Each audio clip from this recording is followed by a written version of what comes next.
नमस्कार दोस्तों, मैं राजेश अग्रवाल पन्ना कंपटीशन क्लासेस में आपका एक बार फिर से बहुत स्वागत करता हूं। प्राचीन भारत की लेक्चर सीरीज में लेक्चर नंबर 59 में, जिसमें आज अपन मौर्योत्तर काल के देशी साम्राज्यों की चर्चा स्टार्ट करेंगे और यहां से पूरा इतिहास प्राचीन भारत लास्ट तक चला जाएगा। ठीक है, तो आज बात करनी है हमको मौर्य के बाद शुंग और कण्व वंश की। अगर आपको मैं कोडिंग बोलूं तो अपन ने कोडिंग क्या की थी? हसीन, माशुका, सात, हर्यक वंश, शिशुनाग वंश, नंद वंश, मौर्य वंश, यहां तक बात हो चुकी है। अब पोस्ट मौर्यन में शुंग और कण्व, तो शुंग और कण्व की बात आज करनी है। तो शुंग वंश 185 से 73 बीसी तक था। 185 to 73 बीसी शुंग वंश। ठीक है, कैसे याद करेंगे? 185 एक पचाती, एक चपाती, पचाती को चपाती बोल रहे हैं, तो एक चपाती, एक पचाती साथी के संग, एक पचाती साथी, सात तीन साथी के संग, संग मतलब सुंग, एक चपाती साथी के संग, एक चपाती साथी के संग। तो एक चपाती मतलब 185 और साथी मतलब सात तीन और संग मतलब शुंग काल। ठीक है, तो पुष्यमित्र शुंग, पुष्यमित्र शुंग के बाद अग्निमित्र, अग्निमित्र के बाद वसुमित्र, वसुमित्र के बाद सुज्येष्ठ, सुमित्र, वज्रमित्र और नौवां शासक है भागभद्र और उसके बाद कुछ शासकों के बाद है देवभूति। ठीक है, तो सबसे पहले बात करेंगे पुष्यमित्र शुंग। तो पुष्यमित्र शुंग जो है वो ब्राह्मण था। पुष्यमित्र शुंग जो था, शुंग वंश का संस्थापक पुष्यमित्र शुंग ब्राह्मण था और उज्जैन में मौर्यों का सेनापति था, और उज्जैन में मौर्य शासकों का सेनापति था। तो ये प्रश्न आएगा, उज्जैन में सेनापति था। इसके द्वारा अंतिम मौर्य शासक वृहद्रथ की हत्या करके, मौर्यों के अंतिम शासक कौन थे? वृहद्रथ। तो वृहद्रथ की हत्या करके, ठीक है, वृहद्रथ की हत्या करके शुंग वंश की स्थापना की गई। और वृहद्रथ की हत्या को डॉक्टर हरप्रसाद ने क्या बताया है? ब्राह्मणों की प्रतिक्रिया कहा है। जो पुष्यमित्र शुंग के द्वारा बृहद्रथ की हत्या की गई, तो इसको डॉक्टर हरप्रसाद ने क्या बताया है कि ब्राह्मणों की प्रतिक्रिया थी ये। ठीक है, सेनापति होने के कारण इसे सेनानी की उपाधि मिली थी। पुष्यमित्र शुंग को सेनापति होने के कारण सेनानी की उपाधि मिली थी और जल्दी ही एक साधारण सैनिक से सेनापति बना ये और फिर राजा बना, जिसके कारण इसे दधि अग्नि, दधि अज्जी, दधि अज्जी मतलब शीघ्र वृद्धि करने वाला, दधि अज्जी कहते हैं। तो सेनानी भी इसी को बोलते हैं, दधि अज्जी भी इसी को बोलते हैं, ध्यान देंगे। फिर पुष्यमित्र शुंग का अयोध्या का राज्यपाल जो था वो धनदेव था। जब पुष्यमित्र शुंग मगध का राजा बन जाता है तो इसका अयोध्या का राज्यपाल कौन था? धनदेव। और धनदेव के अयोध्या अभिलेख तथा हरिवंश पुराण से पता चलता है कि पुष्यमित्र शुंग ने 2 अश्वमेघ और 1 राजसूय यज्ञ करवाए थे, है ना। तो धनदेव ने कौन सा अभिलेख लिखवाया था? अयोध्या अभिलेख और हरिवंश पुराण। इन दोनों से पता चलता है कि पुष्यमित्र शुंग ने 2 अश्वमेघ तथा 1 राजसूय यज्ञ कराया था। राजसूय यज्ञ के पुरोहित जो थे वो पतंजलि थे। दोस्तों स्क्रीनशॉट ले लीजिए इसका जल्दी से। लेक्चर को लाइक, सब्सक्राइब और शेयर जरूर करते जाइए। अच्छी चीजों को आगे बढ़ाएंगे तो अच्छा करने का और आगे बहुत अच्छा करने का मन करेगा और मेहनत और प्रयास और तेज होंगे।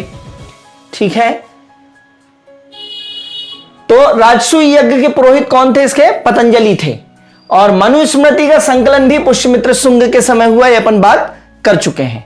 मनुस्मृति का संकलन भी पुष्यमित्र शुंग के समय हुआ था, ये बात अपन मनुस्मृति के समय कर चुके हैं। पुष्यमित्र शुंग के समय यवनों का आक्रमण हुआ था। हिंद यवन शासक अपन पढ़ के आ चुके हैं। ठीक है, तो हिंद यवन शासकों में पुष्यमित्र शुंग के समय यवनों का आक्रमण हुआ था। इसकी जानकारी पतंजलि के महाभाष्य तथा गार्गी संहिता से मिलती है। गार्गी संहिता ज्योतिष ग्रंथ है। गार्गी संहिता क्या है?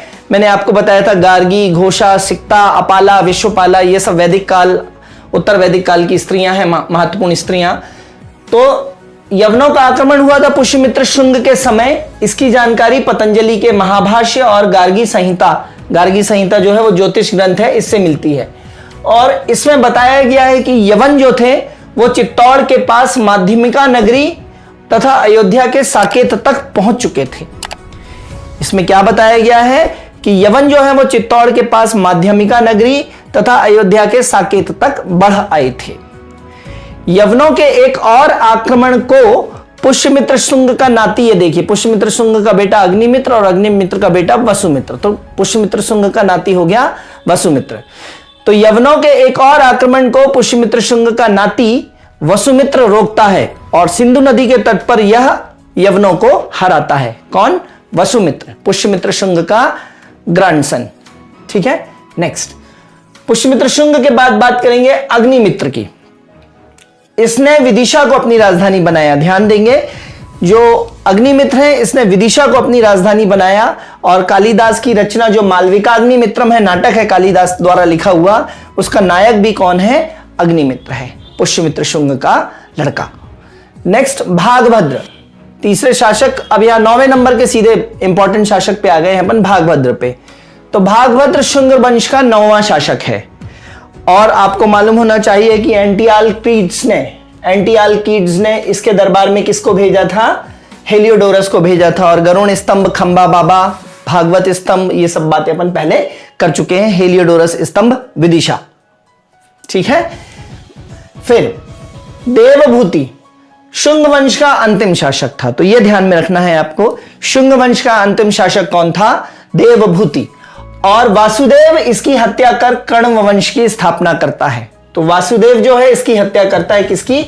देवभूति की, और इसकी हत्या करके वो कण्व वंश की स्थापना करता है। ठीक है, दिव्यावदान तथा आर्य मंजूश्री मूलकल्प, 2 किताबें हैं बौद्ध की। दिव्यावदान तथा आर्य मंजूश्री मूलकल्प नामक बौद्ध ग्रंथों में पुष्यमित्र शुंग को बौद्ध विरोधी बताया गया है। पुष्यमित्र शुंग को कैसा बताया गया है? बौद्ध विरोधी बताया गया है। कहते हैं कि अशोक ने जो 84,000 स्तूप बनवाए थे, बहुत होते हैं 84,000, कैसे बनवाए होंगे, तो अशोक ने जो 84,000 स्तूप बनवाए थे उन्हें पुष्यमित्र शुंग ने नष्ट करवा दिया था, ऐसा इन बुक्स में लिखा हुआ है। किंतु यह बात सत्य प्रतीत नहीं होती, क्योंकि पहला पॉइंट क्या है इसके तर्क में कि सांची स्तूप की जो 4 दीवारी थी, जो लकड़ी की बनवाई थी अशोक ने, सांची स्तूप की 4 दीवारी जो लकड़ी की बनवाई थी वो खराब होने पर पत्थर की बनवाई है। किसने? पुष्यमित्र शुंग ने। तो वो बौद्ध विरोधी कैसे हुआ? दूसरी बात, भरहुत स्तूप को स्वयं, सतना में भरहुत स्तूप को स्वयं पुष्यमित्र शुंग ने बनवाया था, तो वह बौद्ध विरोधी कैसे हो सकता है? ठीक है, तो ये 2 पॉइंट हैं जहां पे पुष्यमित्र शुंग पता चलता है कि बौद्ध विरोधी नहीं होना चाहिए, लेकिन दिव्यावतान और आर्य मंजू श्री मूलकल्प में ऐसा लिखा है। ये बौद्धों की किताबें हैं। ठीक है, तो इस तरीके से यह शुंग वंश समाप्त होता है। एक चपाती साथी संग, एक पचाती साथी संग। ठीक है, अब बात करते हैं शुंग के बाद कण्व वंश। हशीन मां हो गया, शु हो गया, शु मतलब शुंग वंश का मतलब कण्व वंश। तो कण्व वंश 75 से 30 बीसी तक, 75 बीसी से 30 बीसी तक है कण्व वंश। कैसे याद करेंगे? थोड़ा अजीब या ऑकवर्ड लग सकता है दोस्तों, लेकिन लंबे समय तक याद रखने के लिए यह तकनीक बहुत कारगर है। ठीक है, तो ऐसे याद कर सकते हैं कि 7 और 5 को बोल सकते हैं सांप, और 3 और 0 को बोल सकते हैं तिजोरी, जोरी मतलब 0। सांप तिजोरी में कब तक, कब मतलब कण्व वंश। सांप तिजोरी में कब तक? वासुदेव चाहे जब तक, वासुदेव चाहे जब तक। ये वासुदेव कृष्ण और सांप कालिया नाग का भी रिलेशन लेके यहां पे मैंने ये टेका बनाया हुआ है कि सांप तिजोरी, सांप मतलब 7-5, तिजोरी मतलब 3-0। सांप तिजोरी में कब मतलब कण्व वंश, कब तक? वासुदेव चाहे जब तक। तो ये ब्राह्मण थे, कण्व भी जो थे वो ब्राह्मण थे, और इस वंश का शासक जो था या इस वंश का संस्थापक कण्व वंश का कौन था? वासुदेव। वासुदेव किसकी हत्या करता है? देवभूति की हत्या करके कण्व वंश की स्थापना करता है। तो संस्थापक वासुदेव है ना। सांप तिजोरी में कब तक?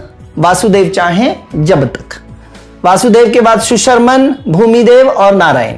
ठीक है, ये शासक हैं कण्व के। कण्व इंपॉर्टेंट नहीं है एग्जाम की दृष्टि से आपके। अंततः जो नारायण होता है, यह शासक, कण्व वंश का अंतिम शासक नारायण, नारायण की हत्या करके शिमुख ने सातवाहन वंश की स्थापना की थी। तो अंततः नारायण जो कि अंतिम शासक है कण्व वंश का, उसकी हत्या करके शिमुख ने सातवाहन वंश की स्थापना की थी। तो इसके बाद अपन कण्व वंश के बाद क्या बात करेंगे, सातवाहन वंश की, नेक्स्ट लेक्चर में। ठीक है, तो लेक्चर को लाइक, सब्सक्राइब और शेयर जरूर करिए दोस्तों। ठीक है, और इसी लेक्चर के डिस्क्रिप्शन में इंस्टा और टेलीग्राम की लिंक है, उसे भी फॉलो करिए। ठीक है, अगले लेक्चर में फिर मुलाकात होती है, तब तक के लिए धन्यवाद, गुड बाय, जय हिंद दोस्तों।